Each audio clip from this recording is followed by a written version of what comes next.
What is professional sports doing right now?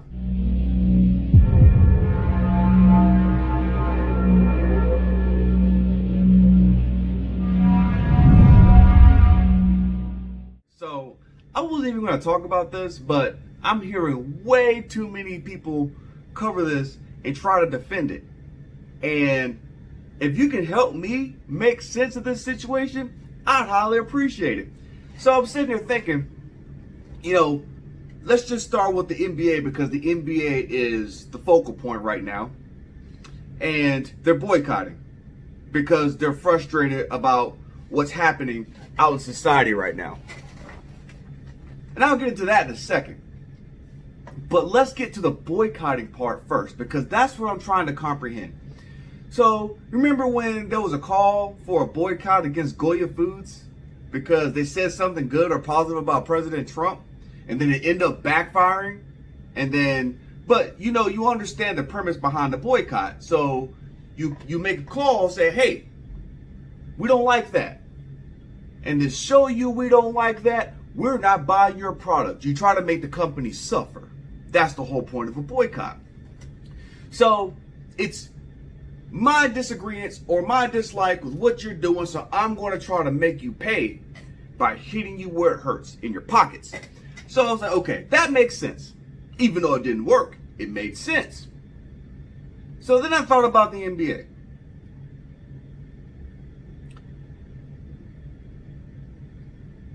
Who are they boycotting?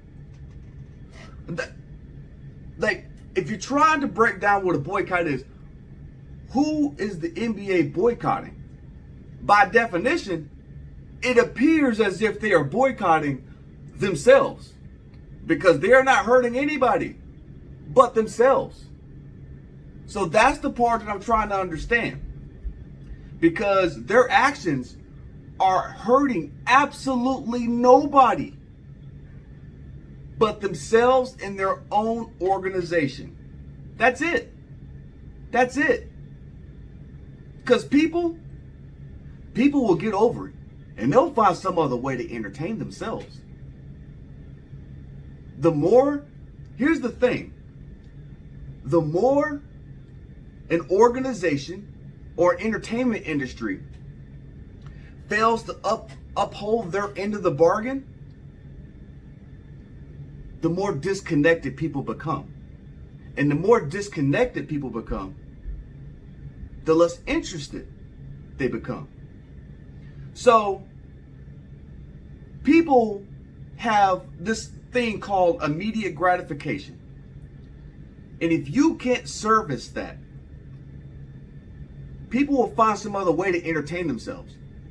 The NBA has a very strong possibility of making themselves completely irrelevant.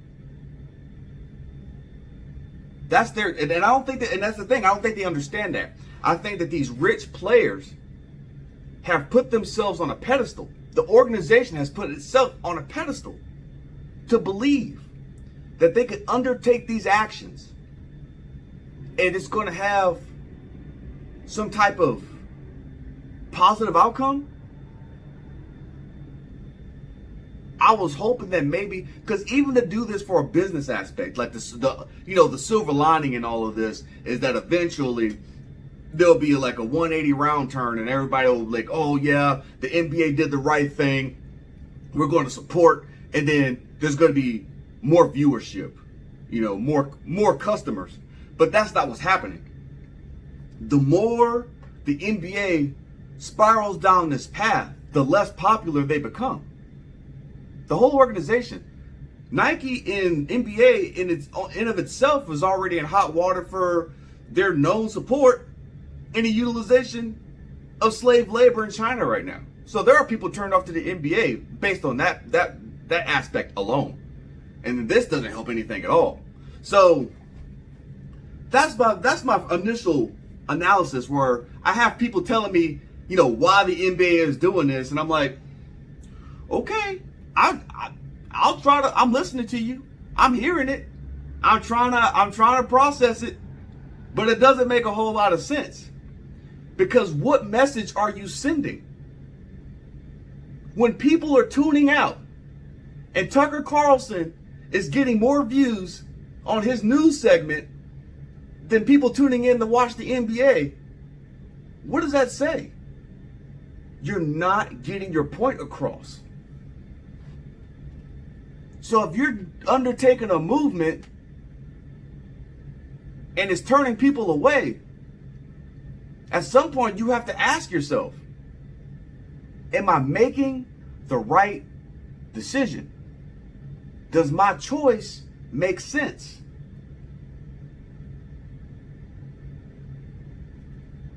It begs to ask the question. I'm saying I'm not going to agree or disagree. I'm just saying it doesn't make a whole lot of sense to boycott yourself. That's like me getting mad at you for something and I pull out a gun and shoot myself in the foot out of frustration. I don't know. And then I got to get into the hard stuff, the difficult stuff, the stuff that still doesn't make any sense to me. The stuff that really frustrates me. So, I want to know, at what point are people going to stop jumping to conclusions as soon as they see a news clip come across the television screen or come across their freaking phone? We should know by now that when you first see something broadcasted by the news, you better wait a minute. You better wait a day, a week. You better wait some reasonable amount of time for some more information to come out, because it's almost a guarantee at this point that when you first see something, that thing has been chopped and screwed to give you the very worst aspect possible, or the very worst lens that they could possibly show you about a situation to get you mad and pissed off. That's what they're trying to do. How long are you going to keep getting played? The media is playing people. And they're doing a damn good job. Actually, they're not doing a good job. They're just doing what they always do. And people are doing a bad job of waking the hell up.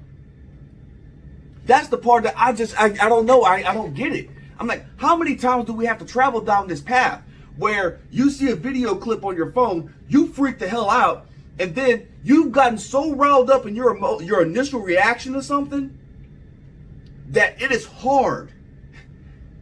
This is human psychology. It is hard to back up and acknowledge that maybe you jumped to conclusions and that your initial emotional reaction may have been ill-warranted. People don't like to admit that they're wrong. Most people don't like to admit that they're wrong. So that is why when they put it out there the way they do, they just need to get the initial reaction out of you. Because once they get the initial reaction out of you, you're so emotionally driven and stirred up that it doesn't matter what comes after that. For most people, it doesn't matter what comes up after that. They're riled up. It's hard to get them to calm down. And then all they need is other people behind them, fueling the flames, making that fire bigger. And there you go. You got a mess over nothing. I'll tell you what I'm tired of. Like I said before in a previous video, I can't think of a single organization that could not benefit from a little bit of process improvement. But to sit there and defend the actions of somebody's criminal activity just because they're black is irresponsible. When a man has a warrant out for his arrest for some sexually related charges, and cops try to get him under control, and he's being non-compliant with a knife in his hand, he's resisting arrest, he's ignoring commands, and then he marches over to his vehicle and opens the door to reach in to an area of the car where the cops have no idea what he's going for. What do you want them to do? What do you want them to do? Just sit there and wait to get shot? This man has been non-compliant all the way up to this point. Stop making excuses for criminal behavior. How are we going to get anywhere when we keep defending dumbass actions? We have to have accountability. And that's another thing I am tired of seeing. These videos come out of these terrible results. And then once you get the whole story, resisting arrest almost 100% of the time. What do you want me to do with that? I'm sorry. I don't care if I'm black. I can't sit here and put criminals on a pedestal just because they got shot and killed. If you effing up, you effing up. Let's call a spade a spade. Call it what it is. What you can't do is sit here and try to make it seem like it's some kind of racially driven agenda, and it's not. It isn't. And that's what I'm sitting. I'm like, I look at this stuff because I sometimes I wonder if maybe it's the individual's personal predisposition, right? That they have these defense mechanisms built in where they're triggered, right? They get triggered easy by certain things. I said, maybe that's what it is, that they got these preconceived notions in their mind and in their body. So certain things just trigger them no matter what. And it doesn't matter what the rationalization is. It just doesn't matter. So I'll look at something and I'll watch somebody else look at something and they'll come up with a whole different narrative from watching the same video. I can't believe they shot that man in the back 7 times. All right, okay, listen. 7 times. Okay, first of all, he's not dead. But even though that's irrelevant, he's not dead. But when you scare somebody, right, to the point where they're going to shoot you, granted, 7 times is excessive. It is. But they probably got scared. They didn't know what he was going to do. So you think about it, you're shaking, you're trembling and stuff like that, your adrenaline's rushing. You have to think about stuff like that. When you put a person, like I said, it doesn't matter what your profession is. At the end of the day, whether you're a firefighter, police officer, military service member, we're calm and collect until we're not calm and collect. We try to maintain control of a situation so that we don't have to deal with the anxiety and not being able to maintain control, right? So you think about Navy SEALs. I like to use Navy SEALs as an example, or any special forces. These guys are put through the worst conditions. Why? It's to desensitize them so that once they're put in the face of death, they can remain calm. That is a very, very small percentage of people that have that capability to be staring potential death right in the face and stay steady. That is not most police officers. Most police officers are like you and me, people who signed up to just try to do the right thing for the community, and they don't see crazy stuff on a daily basis. So when it does come to them, they do their best to try to remain calm, but once somebody takes action that makes it seem like their life might be at risk, why take it to that point? I mean, I know what I'm saying right now makes sense, but people just don't want to have to accept that. Until the day where we can put police officers in uniforms that are not human beings anymore, they're robots, then you can be mad about what a robot did. Because guess what? Robots, I guarantee you, are probably going to be even worse. There'll be even more people dead. Robotic actions, oh, that's what this person did. Boom, non-compliant. So what I'm saying is, you got to be realistic about this stuff. We're not machines. We're human beings with emotions and fears. even if we try our best to try to contain them.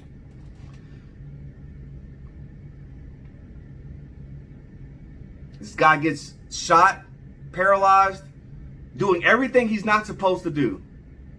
And then I've got Kenosha right down the street from me being torn the hell up over some BS. And then people going to try to tell me that it was justified. I'm like, really?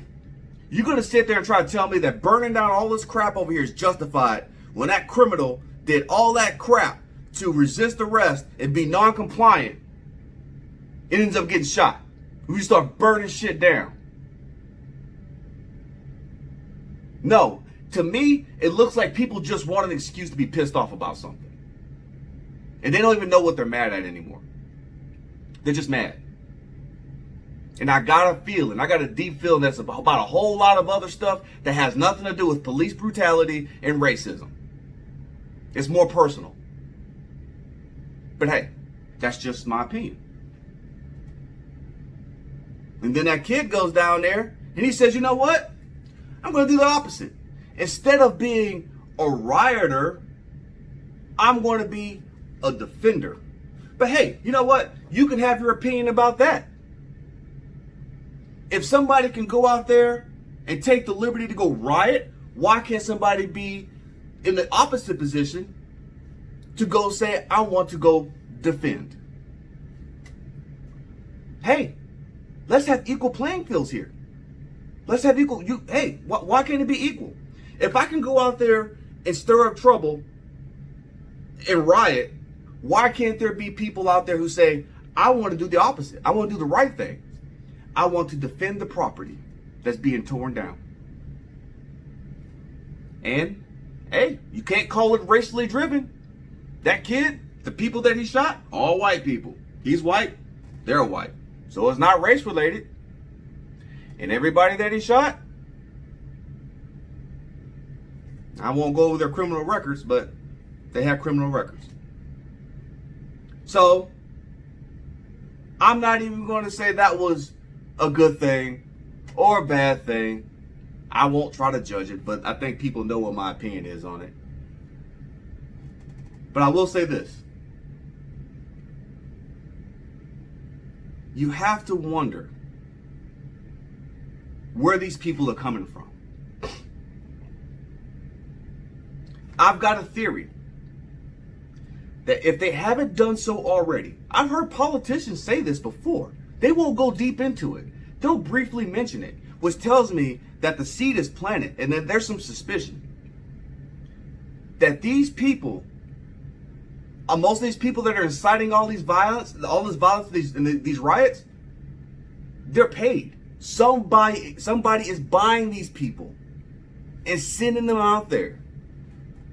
Ex-felons, registered sex offenders, people who just have a hard time getting a job.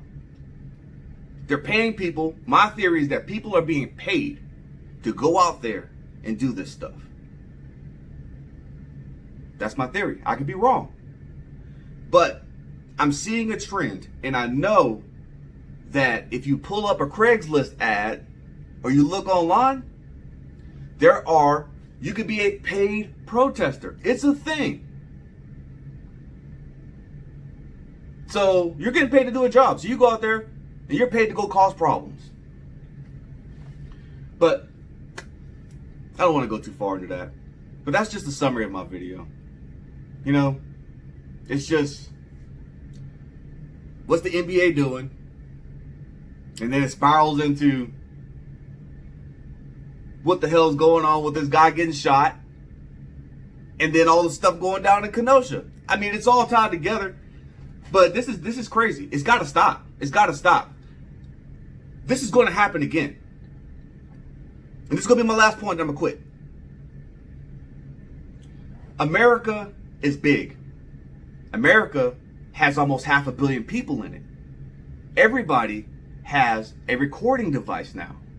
So, it is safe to say that statistically speaking, at any point in time, there is somebody dying somewhere in a manner that could be seen as egregious. And the media receives this information continuously.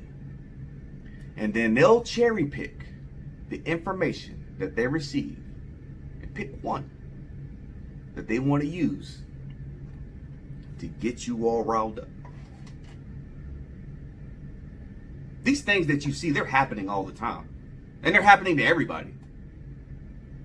But it's just, for now, the black people that they want to use as their motivational tool.